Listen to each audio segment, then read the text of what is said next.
दोस्तों आज हम बात करने वाले हैं कि ऐसी कौन सी गलतियां हैं जो कि आप अगर जॉब इंटरव्यू में करेंगे तो आपकी जॉब मिलने के चांसेस पूरे ही खत्म हो जाएंगे। भले ही आपको दुनिया भर का ज्ञान क्यों ना हो, लेकिन फिर भी अगर ये कुछ स्पेसिफिक गलतियां आप करेंगे तो कोई भी इंटरव्यूअर जो है वो किसी भी ऐसे व्यक्ति को काम पर रखने के लिए बिल्कुल भी इंटरेस्टेड नहीं होगा। तो यहाँ पर देखिए, सबसे बड़ी और पहली अव्वल गलती ये है कि आप अगर झूठ बोलते हैं इंटरव्यू के दौरान, तो भैया ये एक बहुत बड़ा प्रॉब्लम है। आप भले ही उस समय झूठ बोल करके उनको बेहद इम्प्रेस कर ले, हो सकता है कि इससे आपको जॉब भी मिल जाए, लेकिन जब उनको ये पता चलेगा कि भैया ये आदमी जो है वो जो कहता है वैसा तो कुछ है ही नहीं, इसने जो बड़े-बड़े दावे किए थे अपने इंटरव्यू के दौरान वैसा तो कुछ है ही नहीं, तो आपके हाथ में मिला हुआ जॉब भी जा सकता है। वो आपको विदाउट प्रायर नोटिस भी फायर कर सकते हैं, क्योंकि आपने झूठ बोला है और आपने कुछ गलत-सलत बातें करके उनको मिसगाइड करके नौकरी पाने की कोशिश की है। ज़ाहिर-सी बात है कि ये बात केवल आपके इंटरव्यू के दौरान झूठ बोलने की नहीं है। ये बात सीधे-सीधे आपके मोरल्स पे भी आती है। ये सीधे-सीधे आप किस तरीके के व्यक्ति हैं इसके ऊपर भी आता है कि भई अगर ये आदमी अपने इंटरव्यू में ही इतना सफ़ेद झूठ बोल रहा है, तो आगे चलकर ये काम करते वक़्त न जाने क्या कर देगा। तो इसकी वजह से कोई भी इंटरव्यूअर ऐसा व्यक्ति नहीं चाहता है जो कि झूठ का सहारा लेकर के अपने आप को जो है वो अच्छा साबित करने की कोशिश कर रहा है। दूसरी जो सबसे बड़ी गलती है वो ये है कि आप अननेसेसरी अगर रूड और एरोगेंट रहें, तो ज़ाहिर-सी बात है कि आपको जो है वो रिजेक्ट ही किया जाएगा। कई लोग जो हैं वो यहाँ पर एक सेल्फ कॉन्फिडेंस और एरोगेंस इसके बीच में फ़र्क नहीं कर पाते हैं। तो एरोगेंस के चक्करों में जो है वो रूडली बात करना या कुछ यहाँ पर जो है वो हम कहें कि सार्कास्टिक रिप्लाई देना, ये वो जगह नहीं है जहाँ पर आप आपका सार्केज़्म वगैरह दिखाएँगे। जो बात पूछी गई है उसका सीधा-सीधा जवाब दें। कहीं पर भी अननेसेसरी सार्केज़्म का इस्तेमाल करना या कुछ सवाल अगर पूछा गया है तो उसका उल्टा सवाल पूछना, ऐसी चीज़ों से जो है वो आपकी इंप्रेशन बिल्कुल भी अच्छी नहीं जाती है। क्योंकि अगर इंटरव्यूअर आपका इंटरव्यू ले रहा है तो उसको एक्सपेक्टेड ये है कि जो भी सवाल पूछा जाए उसका सीधा-सीधा और क्लियर आंसर उन्हें मिले, ताकि वो अच्छे तरीके से ये जज कर पाएँ कि भई आप उनके कंपनी में काम करने के लिए सही हैं या नहीं हैं। इसी के साथ-साथ ओवरऑल आपका बिहेवियर भी ज़रूर देखा जाता है। भले ही आप इंटरव्यू के अंदर बड़ी मीठी-मीठी बातें करते हैं, लेकिन आपके पास अगर एक जनरल एटिकेट और मैनर्स नहीं है, तो उसका भी असर पड़ता है। हमेशा ये बात याद रखें कि आपका एक्चुअल इंटरव्यू इंटरव्यू रूम से भी पहले शुरू हो जाता है। जैसे ही आपने उस कंपनी में कदम रखा, आपने ऑफ़िस में कदम रखा, तभी से आपका इंटरव्यू शुरू है। क्योंकि जो आपका पहला इंटरेक्शन होता है, वो वहाँ पर जो पियून है या वहाँ पर बाद में जो रिसेप्शनिस्ट आती हैं या आते हैं, उनके साथ आपका पहला इंटरेक्शन है। वो किस तरीके से आप उनके साथ इंटरैक्ट करते हैं, उनको आप ठीक तरीके से ग्रीट कर रहे हैं, पोलाइटली पूछ रहे हैं, उसके ऊपर ये सारी चीज़ें भी निर्भर करती हैं।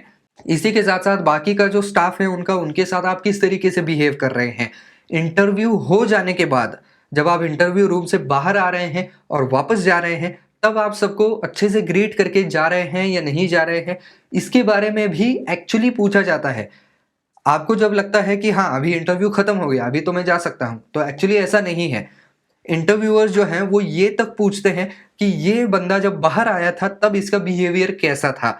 तो ये चीज़ें भी आपको ध्यान में रखनी है। अगर वहाँ पर आप गलत तरीके से पेश आते हैं, तो ये भी आपके चांसेस को बिल्कुल ड्रॉप कर देगा। अगली चीज़ है अपने आप पर कॉन्फिडेंस ना होना। तो ये भी एक बहुत बड़ा ब्लंडर हो सकता है, क्योंकि कई लोगों को बहुत ज्ञान होता है, जिस फील्ड में वो काम करना चाहते हैं उसके बारे में बहुत जानकारी होती है, लेकिन कॉन्फिडेंस नहीं होता है। सामने अगर पूछा जाए तो उसका जवाब देते वक़्त जो है वो उनकी बहुत हालत ख़राब हो जाती है। उनको ऐन मौके पर सूझता नहीं है कि क्या बोला जाए, उसका जवाब कैसे दिया जाए। हालाँकि मालूम सब कुछ होता है उनको, लेकिन उनको अपने अल्फ़ाज़ों में ढाला कैसे जाए ये समझ में नहीं आता है। तो ये आपका एक बहुत बड़ा दुश्मन है, और ये बुरा इसलिए है क्योंकि सब कुछ जानते हुए भी आप जो है वो बाहर हो रहे हैं। It's like getting hit wicket out, अपने आप से ही विकेट उड़ा रहे हैं। तो ऐसा नहीं करना चाहिए। अगर आपको पता है ना, उसका आंसर आपको 100% मालूम है, तो कॉन्फिडेंस के साथ बताएँ। क्योंकि जो सच बात है, जो एक्चुअल आपको आंसर पता है, उसको बताने में हिचकिचाहट कैसी? जो भी है सामने से बता दीजिए। इसी के साथ साथ कुछ लोगों में यहाँ पर एक्चुअली सेल्फ एस्टीम की भी बड़ी कमी होती है कि उनका खुद पर ही विश्वास नहीं होता है कि भाई मैं इसका सही जवाब दे सकता हूँ। तो ऐसा ना करें, अपने आप पर भरोसा रखें, अपने ज्ञान के ऊपर भरोसा रखें कि अगर आपको आता है तो सीधे-सीधे तौर पर कहें। अगली जो चीज़ है वो है बॉडी लैंग्वेज। तो बॉडी लैंग्वेज भी बहुत ज़्यादा मैटर करती है। तो बॉडी लैंग्वेज से बहुत सारी चीज़ें बयाँ होती हैं। बॉडी लैंग्वेज से आपको ये भी पकड़ा जा सकता है या जज किया जा सकता है कि ये आदमी रूड है या पोलाइट है, ये आदमी कॉन्फिडेंट है या अंडर कॉन्फिडेंट है, ये आदमी एरोगेंट है या कैसा है, ये सब कुछ यहाँ पर ज़रूर देखा जा सकता है। तो आपकी बॉडी लैंग्वेज जो है वो बिल्कुल प्रोफेशनल होनी चाहिए और जो भी चीज़ें आप कर रहे हैं, इवन आपकी एक्शंस वो भी बिल्कुल प्रिसाइज़ और क्लियर कट होनी चाहिए। कई लोग, एक एग्ज़ाम्पल देता हूँ आपको, यहाँ पर फाइल लेके आ गए, आप अंदर आके बैठने के लिए आपको कहा गया, आप जिस तरीके से फाइल रख रहे हैं उससे भी बहुत सारी चीज़ें यहाँ पर सामने आ जाती है। अगर आप फाइल ऐसे रखो कि नहीं और ऐसे साइड में रख देते हैं या फाइल यहाँ पर नहीं, यहाँ पर नहीं, ये चीज़ें जब आप करते हैं ना, तब सामने वाले को ये महसूस होता है कि भाई लगता है ये आदमी बड़ा ही कन्फ्यूज़्ड है। इसको छोटी-छोटी बातों में भी बहुत प्रेशर आता है। बजाय इसके आप फर्मली आए, उनके सामने आपने फाइल रखी, उनको अच्छे से ग्रीट किया, बैठ गए। पता चलता है कि भाई आदमी जो है वो कॉन्फिडेंट है, एटलीस्ट इंटरव्यू को फेस तो कर सकता है। अगर आप ये पहले ही ये इतने क्लमज़ी रहेंगे, तो फिर ये चीज़ जो है वो आगे नहीं बढ़ पाएगी। इसके अलावा और एक चीज़ जो कि थोड़ी-सी फ़नी है खैर, वो है कि ओवरली कर्टियस होना। मतलब हर छोटी-छोटी बात पूछ लेंगे, मतलब जैसे एकदम जो है वो प्ले ग्रुप के बच्चे हों, जो कि हर एक बात अपने टीचर से पूछते हैं कि मतलब आ रहे हैं अगर इंटरव्यू देने के लिए, तो दरवाज़ा खोला, मे आई कम इन सर? उन्होंने बोला हाँ, येस प्लीज़ कम इन। उसके बाद आके खाली खड़े हो जाएँगे, बैठेंगे भी नहीं, फिर बोलेंगे may I have a seat sir? फिर वो बैठ जाएँगे, उसके बाद पूछेंगे कि may I present you my file sir? मतलब ये हर एक चीज़ जो है वो ओवरटली कर्टियस दिखाने की कोशिश करते हैं। तो ये कहीं न कहीं जो है वो पोलाइटनेस नहीं रह जाता है, ये कहीं न कहीं दिखावा लगने लगता है कि भाई ये तो कुछ ओवर ही कर रहे हैं, इतना करने की कोई ज़रूरत नहीं है। आप पोलाइट हैं, ये 1-2 आपके कन्वर्सेशन से और आपके जेस्चर से पता चल सकता है। लेकिन जब आदमी इतना सब कुछ पूछने लगता है, तब ये भी लग सकता है कि ये आदमी बिल्कुल भी कॉन्फिडेंट नहीं है। हर एक बात पूछ-पूछ करके जो है या हिचकिचाहट में करता है। तो ऐसा भी नहीं करना है आपको। अगली जो गलती है, जो इंटरव्यू के दौरान अक्सर की जाती है, जब आपसे पूछा जाता है कि tell me something about yourself, तो पूरा का पूरा अपना जो सीवी है उसका रट्टा मार लेते हैं और वही सब कुछ बोल डालते हैं कि मेरा स्कूलिंग यहाँ से हुआ है, फिर मुझे इतने प्रतिशत मार्क आए, फिर मैंने इस कॉलेज में एडमिशन ली, फिर मैंने ये कोर्स किया, फिर इस साल में मैं पास आउट हुआ, फिर इस कंपनी में काम किया। भैया वो जानने में ज़रूरी है ही नहीं उनको, क्योंकि वो सब कुछ तो लिखा हुआ है, वो पढ़ सकते हैं उसको।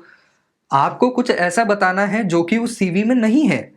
वो अगर आप बताएँगे तो आपका प्रोफ़ाइल उनको कुछ इंटरेस्टिंग लग सकता है।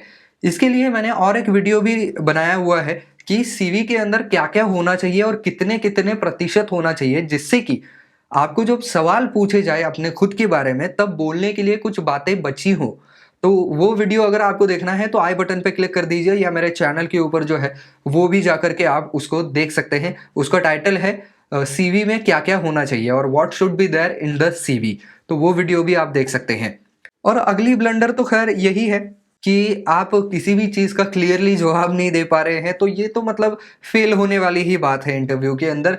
ये मिस्टेक भी नहीं है, ये तो सीधा-सीधा यही दर्शाता है कि आपको उस काम के बारे में भी कुछ पता नहीं है। अगर उनके किसी भी सवाल का आपके पास ढंग का जवाब ही नहीं है, तो ज़ाहिर-सी बात है कि वो सामने वाला यही समझेगा कि इसको इस फ़ील्ड के बारे में, इस काम के बारे में तो कुछ पता ही नहीं है, तो ये कैसे काम कर पाएँगे? तो रिजेक्ट ही हो जाते हैं। और एक ब्लंडर जो इसके अंदर होती है वो ये है, या गलती जो है वो है, अपने आप के बारे में बहुत ज़्यादा ब्रैग करने लगते हैं लोग। यानी कि पूछा जाता है कि भाई पिछली कंपनी क्यों छोड़ी?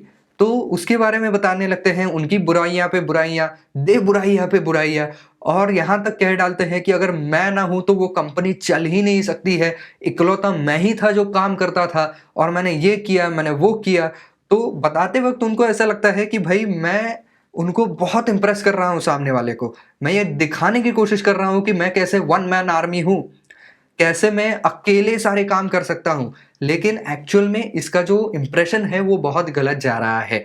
इम्प्रेशन ये जा रहा है कि ये आदमी इतना ज़्यादा ओवर कॉन्फिडेंट है या इतना ज़्यादा हम कहें कि उद्दंड है या एरोगेंट है कि इसको लगता है कि इसके अलावा कोई काम ही नहीं कर सकता है। इसको ऐसा लगता है कि सारी कंपनी जो है वो इसी के बलबूते पे चलती है और ये नहीं होगा तो कुछ होगा ही नहीं। तो ये एक बहुत गलत मैसेज भेजता है। ज़ाहिर-सी बात है कि आप अगर इस तरीके की बातें करेंगे तो जो आपको हायर कर रहे हैं व्यक्ति वो भी यही सोचेंगे कि अगर पिछली कंपनी में ये इस तरीके का एटीट्यूड रखे हुए था तो हमारे कंपनी में भी इसी तरीके का एटीट्यूड इसका होगा और ये कभी भी ग्रुप में काम नहीं कर पाएगा। ये बाकी जो एम्प्लॉइज़ हैं उनके ऊपर डोमिनेट करेगा। तो इसकी वजह से भी आपको रूल आउट किया जा सकता है। तो अगर आप अपनी कुछ अचीवमेंट्स गिनाना चाहते हैं तो सीधे तौर पर बताइए कि ये मुझे अचीवमेंट हुई थी, ये अचीवमेंट मेरी है, ये मुझे एप्रिसिएशन मिला था मेरे बॉसेस की तरफ से, जो मैंने काम किया था अपने हिसाब से और पूरे ईमानदारी के साथ जो किया था उसके लिए मुझे ये सब कुछ अवार्ड्स वगैरह मिले हुए हैं। लेकिन कहीं भी ये ब्रैग नहीं करना है कि मैं सबसे अच्छा था, मेरे से अच्छा कोई हो ही नहीं सकता है, वो कंपनी मेरे बिना चल ही नहीं सकती है, ऐसे लैंग्वेज का इस्तेमाल कतई ना करें। तो दोस्तों ये कुछ गलतियाँ होती हैं जो कि अगर आप यहाँ पर इंटरव्यू देते समय करते हैं तो फिर बहुत ज़्यादा प्रॉब्लमैटिक चीज़ें हो जाती हैं। तो चलिए जाते-जाते एक और पॉइंट आपको बताता चलूँ। तो एक और गलती ये होती है कि आप अगर समय के बारे में बिल्कुल पाबंद नहीं हैं, आपका इंटरव्यू 11 बजे का है, आप पौने 12 बज गए फिर भी इंटरव्यू को नहीं आ रहे हैं, पहुँच नहीं रहे हैं, तो हो सकता है कि आपका इंटरव्यू भी ना हो। सिरे से ही आपको रिजेक्ट कर दिया जाए विदाउट इंटरव्यू। क्योंकि आप अगर किसी नए ऑर्गेनाइजेशन में जा रहे हैं, तो आपका वक़्त का पाबंद होना बेहद ज़रूरी है। इससे एक ना बोलते हुए भी एक अच्छा मैसेज जाता है कि ये आदमी अपने समय के बारे में बेहद पंक्चुअल है। ये जब यहाँ पर भी काम करेगा तो समय पर काम करेगा, समय पे ऑफ़िस आएगा, समय से ऑफ़िस से जाएगा और अपना काम भी समय से ख़त्म करेगा। तो अगर आप लेट वग़ैरह हो रहे हैं तो ऑब्वियस सी बात है कि ये भी एक बहुत बड़ी गलती है और एक बहुत बुरा साइन है। तो बस दोस्तों आज के वीडियो में बस इतना ही। आई होप ये वीडियो आपको पसंद आया होगा, काम का लगा होगा। तो दोस्तों अगर वीडियो पसंद आया है तो लाइक ज़रूर कर दीजिए, ज़्यादा से ज़्यादा शेयर कर दीजिए। आपके कुछ सवाल हैं इसके बारे में तो आप ज़रूर नीचे कमेंट सेक्शन में पूछ सकते हैं।